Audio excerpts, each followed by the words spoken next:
Today, our fight for survival begins.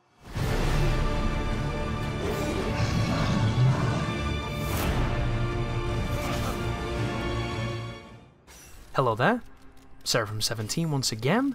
This is my Extinction Master Sentinel video walkthrough. This is the 23rd mission of the game called Sentinel's Oath. We have to kill 4 Reveni without dying. So immediately, we're going to be getting our rune energy up to maximum so we can start felling the beasts when they occur. And we already have one right here, so let's have a look at him, shall we? He's a padlocker. Padlockers are one of the easier to take out.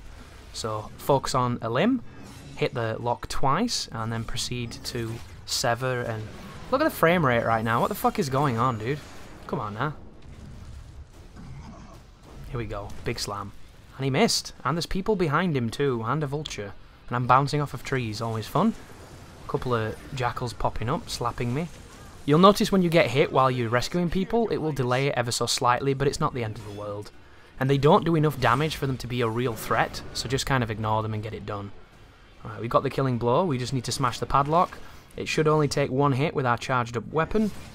There it was, and then we can boost into the head, climb back onto the neck, and then sever it. And then there's another dude in front of us who... Was he purple? Or was he blue? Couldn't quite tell. I think he's purple, right? Yeah, he's purple. So he's going to have cobbled together armor, and it looks like he has gold on the legs, and he has wood on the arms and the neck. So, in the grand scheme of a cobbled together warrior, he's one of the easier ones, which is good, because I'm about to hopefully chop his hand off so he can't hit this building, but no. Look at that, dude. He just cuts through it like paper. It's crazy. Do you know what would be interesting in a game like this? If there was a reverse of the gameplay, if you could play as the brutes, trying to stop sentinels and trying to smash cities up and stuff, a bit like Rampage, that could be kind of cool. Like, they could have had an adversarial multiplayer where a team of 1 players are really highly evasive sentinels, and a team of Reveni trying to smash a city, and you're coming up against people, and they're trying to climb you and shit, and you're trying to shake them off you and what have you.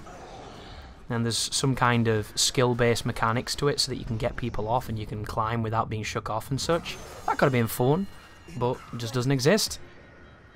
So there's 2 Reveni down, and now we have indestructible ankles, because is it bright steel, I think they call it? Which means we have to climb his gauntlets, and then from his gauntlets we have to get to his helmet. But we don't have the energy to do this, so this is going to lead us to the ever interesting psychological battle of how the hell do I get enough shit to chop this dude up as another beast appears. So there is a vulture here who I can take advantage of. 2 vultures in fact, but I'm going to probably go for the other Reveni because I've just noticed he has really easy armor to break, and this is where decisions are quite important in this game because it's a no-brainer, right? He has gold, which is awkward to break. This guy has padlocks and wood, which is easy to break. So, also if we chop this guy's arm off, he drops his club. But I'm getting screwed right there. It wouldn't detect it for some reason. Anyhow, can we chop the arm off? No. Yes, we can. There you go. There goes your club. Like, imagine if the club fell, landed on his foot, and he had to hop around for like 10 to 15 seconds. That'd be cool. So many things would have been cool, though. Here comes the helmet. The front is bone, but the collar is padlock, so now that we've got the killing strike, we're going to hopefully hook... Oh, I hooked towards trees instead. Did you see me mashing the hook button so I could get on the jewel on the gauntlet, but it never gave me the prompt. But anyhow, soon remedied, and then we can get rid of this threat, big dickhead. See you later. And then hook towards the vultures and maybe smash them a bit, or just chop more of this dude's body parts off. If I can. There you go. Awkward angle, but what can you do? There goes his arm. We need to break the padlocks on his legs to knock him over. But I'm stuck on him right now, it won't let me get off. There's the padlock. There goes the collar, and he's going to wreck some bloody buildings because he's a little shitbanger. Here we go, chop the leg off, boom. Sever the foot.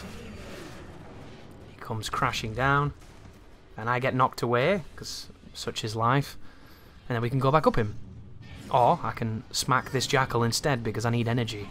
This is always the toughest part of this game though, trying to get the resource you need to finish off the dudes. I wonder what they could have done to make it more interesting.